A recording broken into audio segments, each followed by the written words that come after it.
हरे कृष्ण। ओम नमो भगवते वासुदेवाय। जय श्री गणेश। भक्तों, निर्जला एकादशी का व्रत ज्येष्ठ मास के शुक्ला पक्ष की एकादशी तिथि को किया जाता है। हिंदू धर्म में एकादशी व्रत का मात्र धार्मिक महत्व ही नहीं है, यह व्रत मानसिक एवं शारीरिक स्वास्थ्य के नजरिए से भी बहुत महत्वपूर्ण है। एकादशी का व्रत भगवान विष्णु की आराधना को समर्पित है। इस एकादशी का व्रत करके श्रद्धा और सामर्थ्य के अनुसार दान करना चाहिए। इस दिन विधि पूर्वक जल कलश का दान करने वाले को पूरे साल की एकादशियों का फल मिलता है। इस प्रकार जो इस पवित्र एकादशी का व्रत करता है वह समस्त पापों से मुक्त हो जाता है। भक्तों, एक बार बहुभोजी भीमसेन ने व्यास जी के मुख से प्रत्येक एकादशी को निराहार रहने का नियम सुनकर विनम्र भाव से निवेदन किया कि महाराज, मुझसे कोई व्रत नहीं किया जाता, दिन भर बड़ी तीव्र क्षुधा बनी रहती है, अतः आप कोई ऐसा उपाय बतला दीजिए जिसके प्रभाव से स्वतः सद्गति हो जाए। तब व्यास जी ने कहा कि तुमसे वर्ष भर की संपूर्ण एकादशी नहीं हो सकती तो केवल एक निर्जला कर लो, इसी से साल भर की एकादशी करने के समान फल हो जाएगा। तब भीम ने वैसा ही किया और स्वर्ग को गए। इसलिए यह एकादशी भीमसेनी एकादशी के नाम से भी जानी जाती है। भक्तों, निर्जला यानी यह व्रत बिना जल ग्रहण किए और उपवास रखकर किया जाता है। इसलिए यह व्रत कठिन तप और साधना के समान महत्व रखता है। हिंदू पंचांग के अनुसार वृषभ और मिथुन संक्रांति के बीच शुक्ला पक्ष की एकादशी निर्जला कहलाती है। इस व्रत को भीमसेन एकादशी या पांडव एकादशी के नाम से भी जाना जाता है।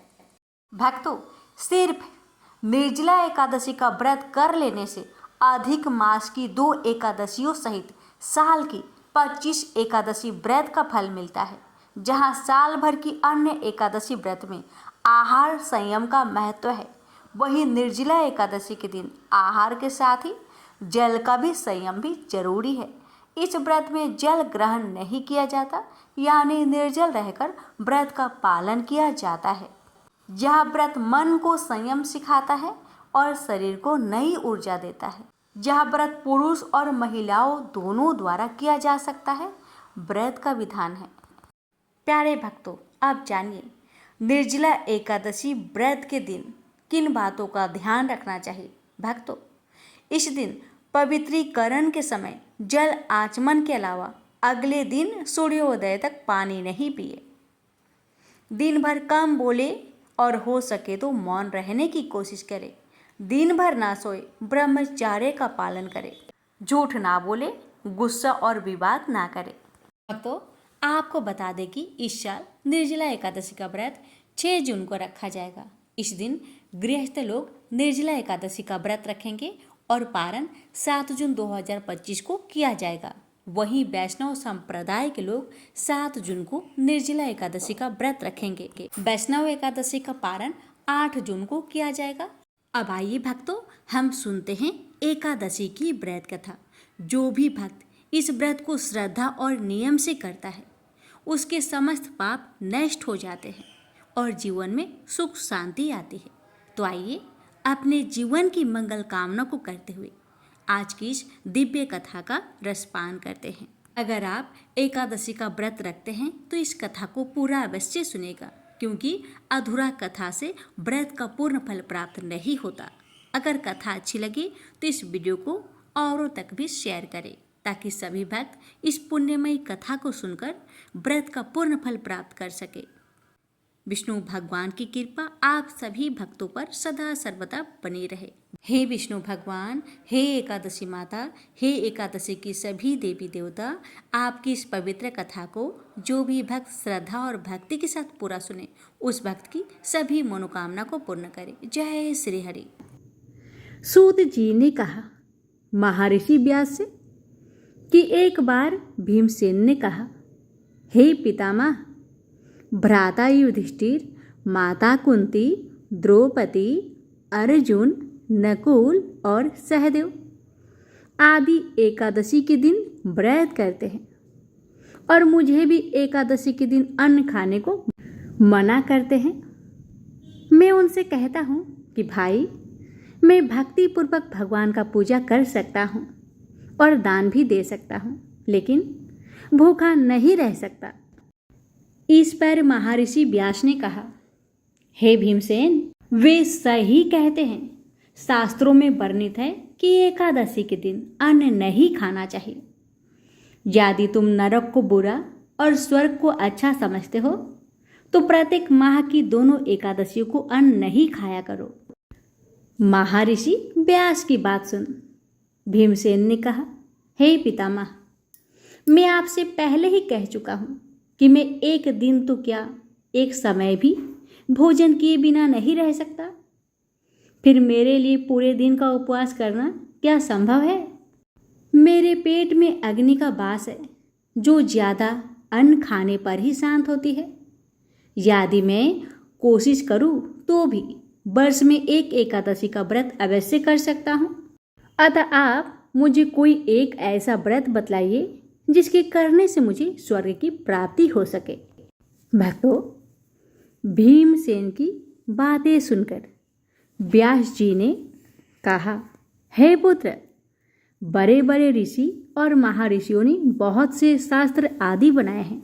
यदि कलयुग में मनुष्य उनका आचरण करे तो अवश्य ही मुक्ति को प्राप्त होता है। उनमें धन बहुत कम खर्च होता है। उनमें से जो पुराणों का सार है वह यह है कि मनुष्य को दोनों पक्षों की एकादशियों का व्रत करना चाहिए। इससे उन्हें स्वर्ग की प्राप्ति होती है। भक्तों, महर्षि व्यास ने कहा, हे वायुपुत्र, वृषभ संक्रांति और मिथुन संक्रांति के बीच में ज्येष्ठ माह की शुक्ला पक्ष की एकादशी आती है। उसका निर्जल व्रत करना चाहिए। इस एकादशी के व्रत में स्नान और आचमन करते समय यदि मुख में जल चला जाए तो इसका कोई दोष नहीं है, किंतु आचमन में 6 माह से जल से अधिक जल नहीं लेना चाहिए। इस आचमन से शरीर की शुद्धि हो जाती है। आचमन में 6 मासे से अधिक जल मद्यपान के समान है। इस दिन भोजन नहीं करना चाहिए। भोजन करने से व्रत का नाश हो जाता है। सूर्योदय से सूर्यास्त तक यदि मनुष्य जलपान ना करे तो उससे 12 एकादशियों के फल की प्राप्ति होती है। द्वादशी के दिन सूर्योदय से पहले ही उठना चाहिए। इसके पश्चात भूखे ब्राह्मण को भोजन कराना चाहिए। तत्पश्चात स्वयं भोजन करना चाहिए। हे भीमसेन, स्वयं भगवान ने मुझसे कहा था कि इस एकादशी का पुण्य सभी तीर्थों और दान के बराबर है। एक दिन निर्जल रहने से मनुष्य पापों से मुक्त हो जाता है। जो मनुष्य निर्जला एकादशी का व्रत करते हैं उन्हें मृत्यु के समय भयानक यमदूत नहीं दिखाई देते, बल्कि भगवान श्री हरि के दूत स्वर्ग से आकर उन्हें पुष्पक विमान पर बैठाकर स्वर्ग को ले जाते हैं।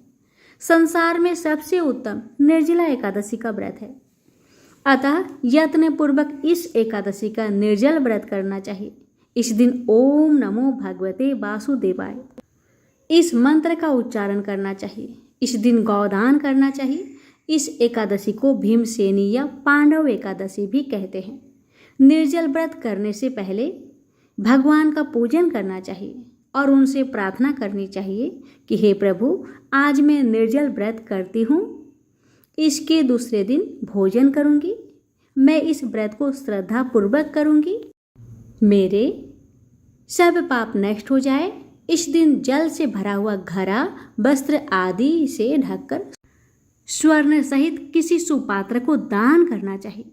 इस व्रत के अंतराल में जो मनुष्य स्नान, तप आदि करते हैं उन्हें करोड़ फल स्वर्ण दान का फल प्राप्त होता है। जो मनुष्य इस दिन यज्ञ, होम आदि करते हैं उसके फल का तो वर्णन भी नहीं किया जा सकता। इस निर्जला एकादशी के व्रत के पुण्य से मनुष्य विष्णु लोक को जाता है। जो मनुष्य इस दिन अन्न खाते हैं उनको चांडाल समझना चाहिए।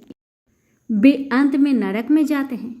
ब्रह्म हत्यारे, मदपान करने वाले, चोरी करने वाले, गुरु से ईर्ष्या करने वाले, झूठ बोलने वाले भी इस व्रत को करने से स्वर्ग के भागी बन जाते हैं।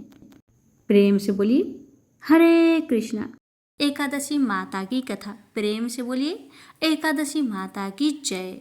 भक्तों, बहुत समय पहले की बात है।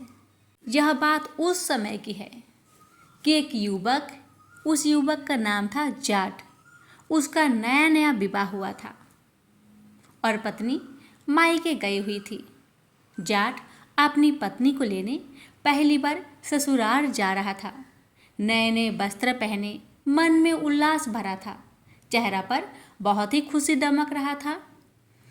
तभी रास्ते में उसकी नज़र एक तालाब की ओर गई, जहाँ पर एक गाय माता कीचड़ में फंसी हुई थी। भक्तों, वह गाय माता पानी पीने के लिए तालाब में तो उतर गई थी, लेकिन दुर्भाग्य वह बाहर नहीं निकल पा रही थी, क्योंकि पानी में बहुत कीचड़ था, बहुत दलदल था। तभी उस गाय माता की नज़र उस युवक यानी जाट पर पड़ा, तो गाय माता ने उस जाट को पुकारा, बेटा, ओ बेटा, मेरी मदद करो, मैं दलदल में फंस गई हूँ, निकल नहीं पा रही हूँ, मुझे निकालो। तब जाट ने उस गाय की ओर देखा और कहा, मुझे माफ़ करना माता, मैंने नए कपड़े पहने हैं और मैं ससुराल जा रहा हूँ। अगर मैं कीचड़ में उतरा तुम्हें बचाने को तो मेरा सब कपड़ा गंदा हो जाएगा, इसलिए तुम किसी और से मदद मांग लेना। यह सुनकर गाय माता की आंखें नम हो गई। उन्होंने आहत होकर कहा, तू मेरा तिरस्कार कर रहा है, इसलिए तुम 8 पहर के बाद स्वयं गधे में बदल जाओगे। यह सुनकर युवक के चेहरे का रंग उड़ गया।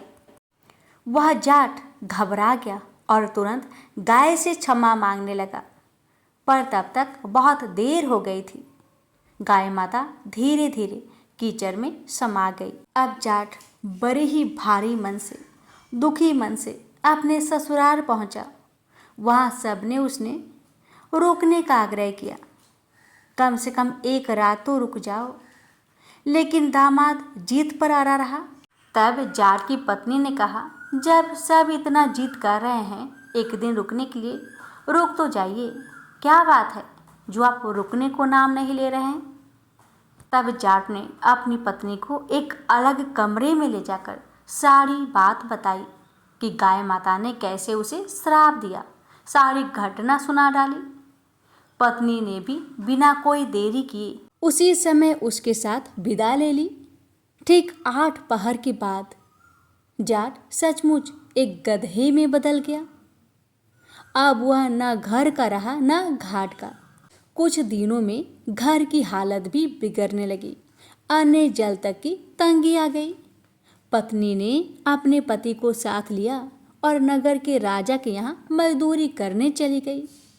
वहाँ पर पत्नी बोझा उठाने की काम करती थी और बोझा पत्नी खुद ही उठाती थी। लोगों ने पूछा, बहन, तुम्हारे पास तो गधा है, फिर तुम बोझ क्यों उठाती हो, इस गधे पर क्यों नहीं रखती।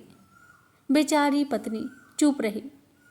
पर राजा ने एक दिन जब यह दृश्य देखा तो उसकी पत्नी को बुलाकर सवाल किया कि बहन, तुम सारा बोझा खुद क्यों उठाती हो, इस गधे पर क्यों नहीं रखती।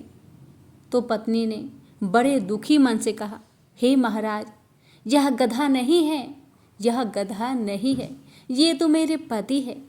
इन्हें गाय माता का श्राप लगा है, इसलिए ये गधा बन चुके हैं। यह सुनकर राजा बड़े आश्चर्य में पड़ गए।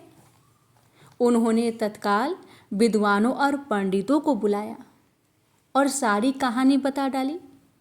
तो पंडितों ने समाधान निकाला और बताया कि जिसने 101 11 यानी 11 एकादशी व्रत 101 बार पूर्ण की हो, उसका पुण्यफल देकर ही यह श्राप हट सकता है।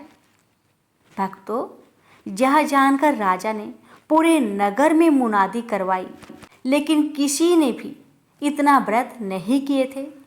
कुछ दिनों बाद एक बूढ़ी महिला मिली जिसने 101 11 पूर्ण कर ली थी। राजा ने उससे पुण्य देने को कहा तो वृद्धा बोली, मैं 1/11 अपने मोक्ष के लिए रखूंगी, बाकी 100/11 का फल इसे दे सकती हूँ। भक्तों, तभी उस वृद्ध महिला ने विष्णु भगवान का ध्यान करके अपना 11 का पुण्य उस जाट को दिया तो जाट अपनी असली रूप में लौट आया, परंतु उसके शरीर पर अब भी एक गधे की पूंछ बची रह गई, क्योंकि 1/11 अधूरी रह गई थी। अब भक्तों, उन दोनों पति पत्नी ने निश्चय किया कि वे मिलकर 11 यानी एकादशी का व्रत स्वयं करेंगे और उन्होंने वैसा ही किया। उनके व्रत के प्रभाव से विष्णु भगवान की कृपा से उनका वह पूंछ भी गायब हो गया।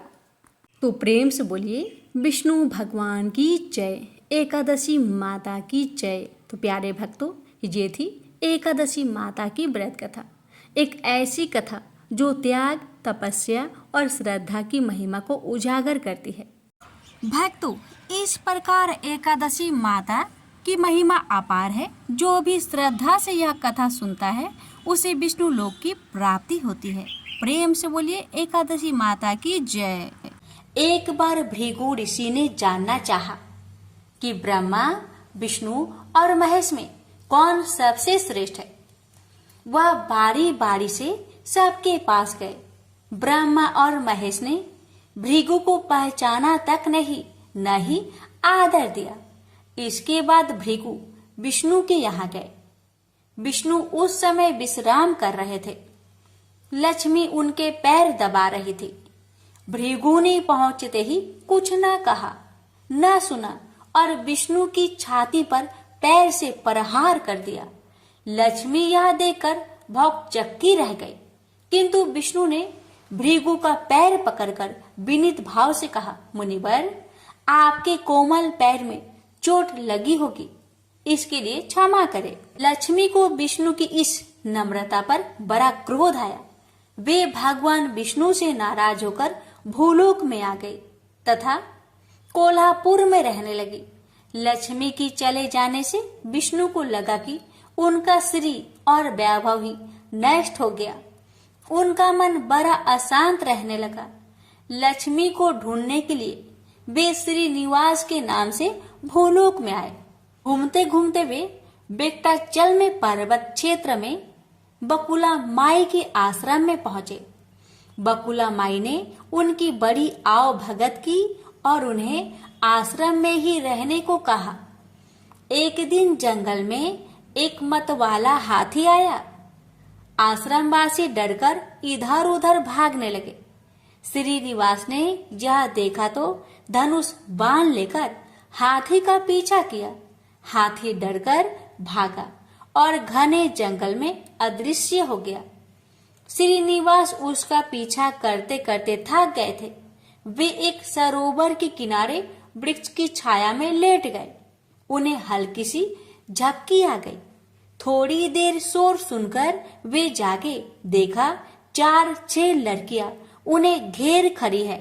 श्रीनिवास को जागा हुआ देखकर वे टपक कर बोली, यह हमारी राजकुमारी पद्मावती का सुरक्षित उपवन है। यहाँ पुरुषों का आना मना है। तुम यहाँ कैसे और क्यों आए? श्रीनिवास कुछ जवाब दे इससे पहले ही उनकी दृष्टि वृक्ष की ओट से झांकती राजकुमारी की ओर गई। श्रीनिवास पद्मावती को एकटक देखते रह गए। थोड़ा संयत होकर कहा, देवियों, मुझे पता नहीं था। मैं एक शिकार का पीछा करता हुआ यहाँ आया था। थक जाने पर मुझे नींद आ गई थी, क्षमा करे। श्रीनिवास आश्रम में लौट तो आए, किंतु बड़े उदास रहने लगे। एक दिन बकुला माई ने बड़े प्यार से उनकी उदासी का कारण पूछा। श्रीनिवास ने पद्मावती से भेंट होने की सारी कहानी कह सुनाई।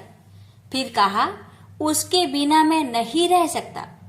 बकुला माई बोली, ऐसा सपना मत देखो। कहाँ हुआ प्रतापी चोल नरेश आकाशराज की बेटी, और कहा तुम आश्रम में पलने बाड़े एक कुल गोत्रहीन युवक। निवास बोले, माँ, एक उपाय है, तुम मेरा साथ दो तो सब संभव है। बकुला माई ने श्रीनिवास का सच्चा प्यार देखकर हाँ कर दी। श्रीनिवास ज्योतिष जानने वाली औरत का भेष बनाकर राजा आकाश की राजधानी नारायणपुर पहुंचे। उसकी चर्चा सुन पद्मावती ने भी उस औरत को महल में बुलाकर अपना हाथ दिखाया। राजकुमारी की हस्तरेखा देखकर वह बोली, राजकुमारी, कुछ दिन पहले तुम्हारी भेंट तुम्हारे सुरक्षित उद्यान में किसी युवक से हुई थी। तुम दोनों की दृष्टि मिली थी। उस युवक से तुम्हारी शादी का योग बनता है। पद्मावती की माँ धारणा देवी ने पूछा, यह कैसे हो सकता है? ज्योतिषी औरत बोली, ऐसा ही योग है। ग्रह कहते हैं कोई औरत अपने बेटे के लिए आपकी बेटी मांगने स्वयं आएगी। 2 दिन बाद सचमुच ही बकुला माई एक तपस्विनी का भेष में राजमहल में आई। उसने अपने युवा बेटे के साथ पद्मावती का विवाह की चर्चा की। राजा आकाश ने बकुला माई को पहचान लिया। उन्होंने पूछा, वह युवक कौन है? बकुला माई बोली, उसका नाम श्रीनिवास है। वह चंद्र वंश में पैदा हुआ है। मेरे आश्रम में रह रहा है। मुझे माँ की तरह मानता है। राजा आकाश ने कुछ सोचकर उत्तर देने के लिए कहा। बकुला माई के चले जाने पर आकाश ने राज पुरोहित को बुलाकर सारी बात बताई। राज पुरोहित ने गणना की, फिर अपनी सहमति देते हुए कहा, महाराज, श्रीनिवास में विष्णु जैसा देवगुण है। लक्ष्मी जैसी आपकी बेटी के लिए यह बड़ा सुयोग है। राजा आकाश ने तुरंत बकुला माई के यहाँ अपनी स्वीकृति के साथ विवाह की लग्न पत्रिका भेज दी। बकुला माई अब चिंतित हो उठी। वह श्रीनिवास से बोली, बेटा, अब तक तो विवाह की ही चिंता थी, अब पैसे न होने की चिंता है। मैं वारा स्वामी के पास जाती हूँ, उनसे पूछती हूँ कि क्या किया जाए। बकुला माई श्रीनिवास को लेकर वराह स्वामी के पास गई और श्रीनिवास के विवाह के लिए धन की समस्या बताई। तो वराह स्वामी ने 8 दिक्पालों इंद्र, कुबेर, ब्रह्मा, शंकर आदि देवताओं को अपने आश्रम में बुलवाया। फिर श्रीनिवास को बुलवाकर कहा, तुम स्वयं इन्हें अपनी समस्या बताओ। श्रीनिवास ने देवताओं से कहा, मैं चोल नरेश राजा आकाश की बेटी पद्मावती से विवाह करना चाहता हूँ। मेरी हैसियत राजा के अनुरूप नहीं है। मेरे पास धन नहीं है। मैं क्या करूँ? इंद्र ने देवताओं के कोषाध्यक्ष कुबेर से कहा, कुबेर, इस काम के लिए तुम श्रीनिवास को ऋण दो। कुबेर ने कहा, ऋण तो मैं दे दूंगा, पर उसे यह वापस कब और कैसे करेंगे, इसका निर्णय होना चाहिए। श्रीनिवास बोले, इसकी चिंता मत कीजिए, कलयुग के अंत में मैं सब ऋण चुका दूंगा। कुबेर ने स्वीकार कर लिया। सब देवताओं की साक्षी में श्रीनिवास ने ऋण पत्र लिख दिया। उस धन से श्रीनिवास और पद्मावती का विवाह बड़ी धूमधाम से हुआ। तभी नारद ने कोल्हापुर जाकर लक्ष्मी को बताया, विष्णु ने श्रीनिवास के रूप में पद्मावती से विवाह कर लिया है। दोनों वेंकटाचलम पर्वत पर रह रहे हैं। यह सुनकर लक्ष्मी को बड़ा दुख हुआ। वह सीधे वेंकटाचलम पहुंची। विष्णु की सेवा में लगी पद्मावती को भला बुरा कहने लगी। श्रीनिवास विष्णु रूप मेरे पति हैं, तुमने इनके साथ विवाह क्यों किया? दोनों में वाक युद्ध होने लगा तो श्रीनिवास को बड़ा दुख हुआ। वे पीछे हटे और पत्थर की मूर्ति के रूप में बदल गए। जब दोनों देवियों ने यह देखा तो उन्हें बड़ा दुख हुआ कि श्रीनिवास तो अब किसी के न रहे। इतने में शीला विग्रह से आवाज आई, देवियों, अब मैं इस पत्थर पर वेंकटेश्वर स्वामी के नाम से अपने भक्तों का अभिष्ट पूरा करता रहूंगा। उनसे प्राप्त चढ़ावे के धन द्वारा कुबेर के कर्ज का ब्याज चुकाता रहूंगा। इसलिए तुम दोनों मेरे लिए आपस में झगड़ा मत करो। शीला विग्रह से यह वाणी सुनते ही लक्ष्मी और पद्मावती दोनों ने सिर झुका लिया। लक्ष्मी कोल्हापुर आकर महालक्ष्मी के रूप में प्रतिष्ठित हो गई और पद्मावती तिरुनाचूर में शीला विग्रह के रूप में स्थित हो गई। आज भी तिरुपति क्षेत्र में तिरुमाला पहाड़ी पर भगवान वेंकटेश्वर स्वामी के दर्शन हेतु भक्तगणों से इसी भाव से शुल्क लिया जाता है। उनकी पूजा पुष्प मिष्ठान आदि से ना होकर धन द्रव्य से होती है। इसी धन से भगवान श्रीनिवास वेंकटेश्वर स्वामी कुबेर का कर्ज चुका रहे हैं। प्रेम से बोलिए जय श्री हरि। हे लक्ष्मी नारायण, आपकी कथा कहने वाले, सुनने वाले, हुक्कार भरने वाले सभी भक्तों पर आपने कृपा सदा सर्वदा बनाए रखेगा। तो प्रेम से बोलिए लक्ष्मी नारायण भगवान की जय। भोला भक्त की एकादशी व्रत कथा। बहुत साल पहले की बात है। भोला भाला युवक था, आनंद। दिन भर कोई काम नहीं करता, बस खाता ही रहता और सोए रहता। घर वालों ने कहा, चलो जाओ निकलो घर से, कोई काम धाम करते नहीं हो, बस पड़े रहते हो। वह घर से निकलकर यूं ही भटकते हुए एक आश्रम पहुंचा। वहां उसने देखा कि एक गुरुजी हैं। उनके शिष्य कोई काम नहीं करते, बस मंदिर की पूजा करते हैं। उसने मन में सोचा, यह बढ़िया है, कोई काम धाम नहीं, बस पूजा ही तो करना है। गुरुजी के पास जाकर पूछा, क्या मैं यहाँ रह सकता हूँ? गुरुजी बोले, हाँ, क्यों नहीं, लेकिन मैं कोई काम नहीं कर सकता हूँ। गुरुजी बोले, कोई काम नहीं करना है, बस पूजा करना होगा। आनंद बोला, ठीक है, वह तो मैं कर लूँगा। अब आनंद महाराज आश्रम में रहने लगे। ना कोई काम ना कोई धाम, बस सारा दिन खाते रहो और प्रभु भक्ति में भजन गाते रहो। महीना भर हो गया। फिर एक दिन आई एकादशी। उसने रसोई में जाकर देखा, खाने की कोई तैयारी नहीं। उसने गुरुजी से पूछा, आज खाना नहीं बनेगा क्या? गुरुजी ने कहा, नहीं, आज तो एकादशी है, तुम्हारा भी उपवास है। उसने कहा, नहीं, अगर हमने उपवास कर लिया तो कल का दिन हम नहीं देख पाएंगे। हम नहीं कर सकते उपवास, हमें तो भूख लगती है। आपने पहले क्यों नहीं बताया? गुरुजी ने कहा, ठीक है, तुम ना करो उपवास, पर खाना भी तुम्हारे लिए कोई और नहीं बनाएगा, तुम खुद बना लो। बेचारा मरता क्या ना करता। गया रसोई में। गुरुजी फिर आए।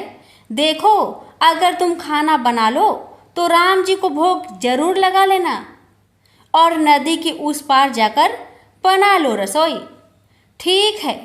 लकड़ी, आटा, तेल, घी, सब्जी लेकर आनंद महाराज चले गए। जैसा तैसा खाना भी बनाया। खाने लगा तो याद आया, गुरुजी ने कहा था कि राम जी को भोग लगाना है। लगा भजन गाने, आओ मेरे राम जी भोग लगाओ जी, प्रभु राम आइए, श्री राम आइए, मेरे भोजन का भोग लगाइए। कोई ना आया तो बेचैन हो गया कि यहाँ तो भूख लग रही है और राम जी आ ही नहीं रहे। भोला मानस जानता नहीं था कि प्रभु साक्षात तो आएंगे नहीं, पर गुरुजी की बात मानना जरूरी है। फिर उसने कहा, देखो प्रभु राम जी, मैं समझ गया कि आप क्यों नहीं आ रहे हैं। मैंने रूखा सूखा बनाया है और आपको तरमाल खाने की आदत है, इसलिए नहीं आ रहे हैं।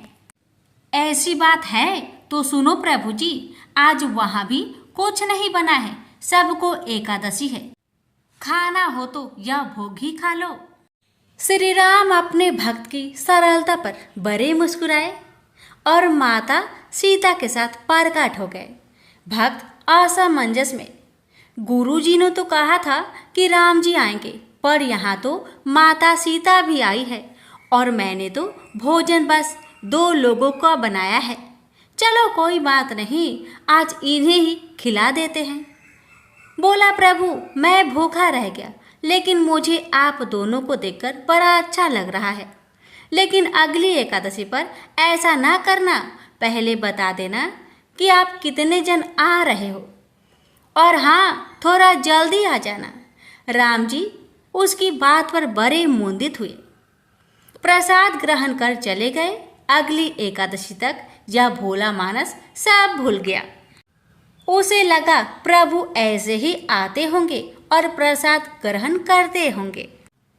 फिर एकादशी आई। गुरुजी से कहा, मैं चला अपना खाना बनाने, पर गुरुजी थोड़ा ज़्यादा अनाज लगेगा, वहाँ 2 लोग आते हैं। गुरुजी मुस्कुराए, भूख के मारे बावला है, ठीक है ले जा और अनाज ले जा।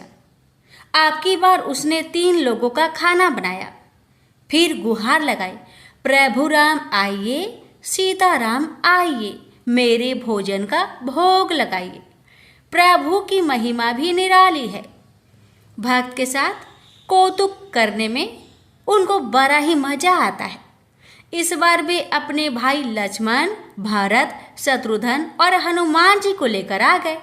भक्त को चक्कर आ गया। यह क्या हुआ? 1 का भोजन बनाया तो 2 आए। आज 2 का खाना ज्यादा बनाया तो पूरा खानदान आ गया। लगता है आज भी भूखा ही रहना पड़ेगा। सबका भोजन लगाया और बैठे बैठे देखता रहा। अनजाने ही उसकी भी एकादशी हो गई। फिर अगली एकादशी आने से पहले गुरुजी से कहा, गुरुजी ये आपके प्रभु राम जी अकेले क्यों नहीं आते? हर बार कितने सारे लोग ले आते हैं। इस बार अनाज ज्यादा देना। गुरुजी को लगा कहीं यह अनाज बेचता तो नहीं, देखना पड़ेगा जाकर। भंडार में कहा, इसे जितना अनाज चाहिए दे दो, और छुप कर उसे देखने चल पड़े। इस बार आनंद ने सोचा, खाना पहले नहीं बनाऊंगा, पता नहीं कितने लोग आ जाए, पहले बुला लेता हूँ फिर बनाता हूँ। फिर टेर लगाई, प्रभु राम आइए, श्री राम आइए, मेरे भोजन का भोग लगाइए। सारा राम दरबार मौजूद। इस बार तो हनुमान जी भी साथ आए, लेकिन ये क्या, प्रसाद तो तैयार ही नहीं है। भक्त ठहरा भोला भाला, बोला, प्रभु इस बार मैंने खाना नहीं बनाया। प्रभु ने पूछा, क्यों? बोला, मुझे मिलेगा तो है नहीं, फिर क्या फायदा बनाने का, आप ही बना लो और खुद ही खा लो। राम जी मुस्कुराए। सीता माता भी गदगद हो गई उसके मासूम जवाब से। लक्ष्मण जी बोले, क्या करे प्रभु? प्रभु बोले, भक्त की इच्छा है, पूरी तो करनी पड़ेगी, चलो लग जाओ काम से। लक्ष्मण जी ने लकड़ी उठाई, माता सीता आटा सानने लगी। भक्त एक तरफ बैठकर देखता रहा। माता सीता रसोई बना रही थी तो कई ऋषि मुनि, यक्ष, गंधर्व प्रसाद लेने आने लगे। इधर गुरुजी ने देखा खाना तो बना नहीं, भक्त एक कोने में बैठा है। पूछा, बेटा क्या बात है, खाना क्यों नहीं बनाया? बोला, अच्छा किया गुरुजी आप आ गए, देखिए कितने लोग आते हैं प्रभु के साथ। गुरुजी बोले, मुझे तो कुछ नहीं दिख रहा तुम्हारे और अनाज के सिवा। भक्त ने माथा पकड़ लिया। एक तो इतनी मेहनत करवाते हैं प्रभु, भूखा भी रखते हैं, और ऊपर से गुरुजी को दिख भी नहीं रहे, यह और बड़ी मुसीबत है। प्रभु से कहा, आप गुरुजी को क्यों नहीं दिख रहे हैं? प्रभु बोले, मैं उन्हें नहीं दिख सकता। भक्त बोला, क्यों? वो तो बड़े पंडित है, ज्ञानी है, विद्वान है, उन्हें तो बहुत कुछ आता है, उनको क्यों नहीं दिखते आप? प्रभु बोले, माना कि उनको सब आता है, पर वे सरल नहीं है तुम्हारी तरह, इसलिए उनको नहीं दिख सकता। आनंद ने गुरुजी से कहा, गुरुजी प्रभु कह रहे हैं आप सरल नहीं है, इसलिए आपको नहीं दिखेंगे। गुरुजी रोने लगे। वाकई मैंने सब कुछ पाया, पर सरलता नहीं पा सका तुम्हारी तरह, और प्रभु तो मन की सरलता से ही मिलते हैं। प्रभु प्रकट हो गए और गुरुजी को भी दर्शन दिए। इस तरह एक भक्त के कहने पर प्रभु ने रसोई भी बनाई। प्रेम से बोलिए सीताराम की जय। लक्ष्मी नारायण की जय। गणेश जी और मालिन की कथा। एक बार एक नगर में एक मालिन रहती थी। उसके पति चल बसे थे। उसका एक 4 साल का पुत्र था। उसकी सास कठोर हृदय की स्त्री थी। वह बहू को बहुत तकलीफ देती थी। एक दिन सास ने बहू और पोते को घर से निकाल दिया। वे दोनों रोते हुए चलते चलते एक जंगल में जा पहुंचे। वहां एक बड़े पेड़ के नीचे बैठ गए। वहां से थोड़ी दूर पर एक गणेश जी का मंदिर था। वहां बहुत लोग गणेश जी के दर्शन करने आते थे। दर्शन करके गणेश जी को प्रसाद चढ़ाते, फिर वह प्रसाद सबको बांट देते थे। इस प्रसाद से माँ बेटे का गुजारा होने लगा। दोनों गणेश जी की पूजा पाठ में लग गए। एक दिन उन्होंने सोचा क्यों ना हम भी जंगल से फूल लाकर बेचे। वे रोज जंगल से फूल लाकर उसकी माला बनाकर बेचने लगे। साथ में पूजा की सामग्री और प्रसाद भी बेचने लगे। इससे उनको आमदनी होने लगी। गणेश जी की कृपा से आमदनी बढ़ने लगी। जल्दी ही उन्होंने एक मकान और एक दुकान बना लिया। एक राजा की लड़की मंदिर में रोज पूजा करने आती थी। मालिन के बेटे को देखकर राजकुमारी उस पर मोहित हो गई और उससे विवाह करने की सोचने लगी। उसने अपनी भाभी से अपने मन की बात कही। भाभी अनुभवी थी। उसने कहा, ये तो मालिन का बेटा है और तुम एक राजा की बेटी हो। यदि तुमने उससे विवाह किया तो तुम्हारी बहुत बेइज्जती होगी। पर राजकुमारी अपनी बात पर अड़ी रही। उसने कहा, मैंने तो प्रतिज्ञा कर ली है कि उसी से विवाह करूंगी। भाभी ने घर जाकर सारी बात राजा को बता दी। राजा ने मना नहीं किया और विवाह के लिए तैयार हो गए। उन्होंने बड़े धूमधाम से बेटी का विवाह मालिन के बेटे के साथ कर दिया। मालिन ने सबसे पहले बेटे बहू को गणेश जी के मंदिर में ले जाकर पूजा पाठ करवाया और गणेश जी का आशीर्वाद दिलवाया। इसके बाद पूरे नगर में यह बात फैल गई कि गणेश जी की पूजा करने से सब दुख कष्ट दूर हो जाते हैं। यह बात सुनते ही नगर के सभी लोग मंदिर आने लगे। मालिन और उसके बेटे की बिक्री और बढ़ गई। उधर उसकी सास के बुरे दिन आ गए। अन्नदाता उससे रूठ गई और वह भूखे मरने लगी। एक दिन वह रोती धोती उसी गणेश जी के मंदिर में आ पहुंची। वह मालिन के बेटे से बोली, मैं भूखी हूँ, मुझे रोटी कपड़ा दे देना, इसके बदले मैं तुम्हारे सारे काम कर दूंगी। लड़के को दया आ गई और उसे काम पर रख लिया। उसने अपनी दादी को नहीं पहचाना। जब मालिन घर आई तो उसने सास को पहचान लिया। वह सास से बोली, सासू जी आप यहाँ कैसे? सास ने पोते की तरफ इशारा करके कहा, मेरी इस सेठ के यहाँ नौकरी लग गई है। बहू बोली, यह आपका पोता है और यह घर भी आपका ही है, यह दुकान भी आपका ही है। जब आपने हमें घर से निकाला तब गणेश जी ने हमारी रक्षा की। बहू की बात सुनकर सास बोली, मेरी करनी मैंने भोग ली।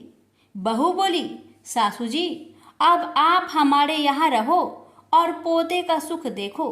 हे गणेश जी महाराज, जैसा सुख आपने मालिन को दिया वैसा ही सुख सबको देना। प्रेम से बोलिए गणेश भगवान की जय। लापसी तपसी की कथा।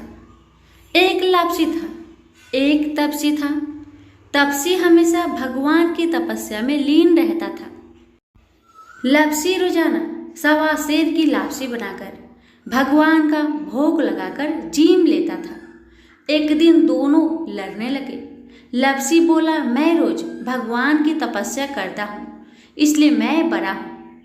लापसी बोला कि मैं रोज भगवान को सवा सेर लापसी का भोग लगाता हूँ इसलिए मैं बड़ा हूँ। नारद जी वहां से गुजर रहे थे। दोनों को लड़ता देखकर उनसे पूछा कि क्यों तुम लड़ रहे हो? लापसी ने खुद को बड़ा होने का कारण बताया और तपसी ने अपना कारण बताया। नारद जी बोले, तुम्हारा फैसला मैं कर दूंगा। दूसरे दिन लप्सी और तपसी नहाकर अपनी रोज की भक्ति करने आए तो नारद जी ने छुपकर 1.25 करोड़ की एक एक अंगूठी उन दोनों के आगे रख दी। तपसी की नजर जब अंगूठी पर पड़ी तो उसने चुपचाप अंगूठी उठाकर अपने नीचे दबा ली। लप्सी की नजर अंगूठी पर पड़ी लेकिन उसने ध्यान नहीं दिया। भगवान को भोग लगाकर लप्सी खाने लगा।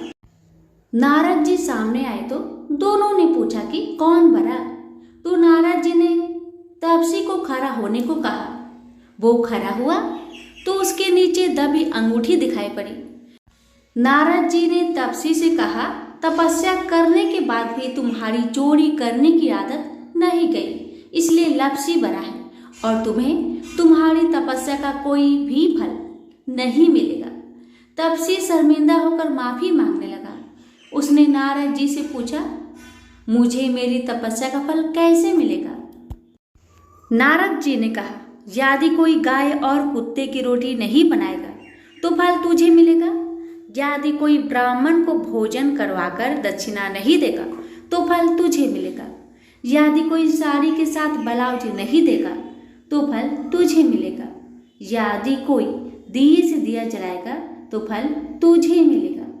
यदि कोई सारी कहानी सुने लेकिन तुम्हारी कहानी नहीं सुने तो फल तुझे मिलेगा।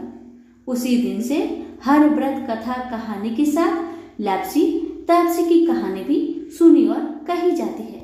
प्रेम से बोलिए लक्ष्मी नारायण की जय।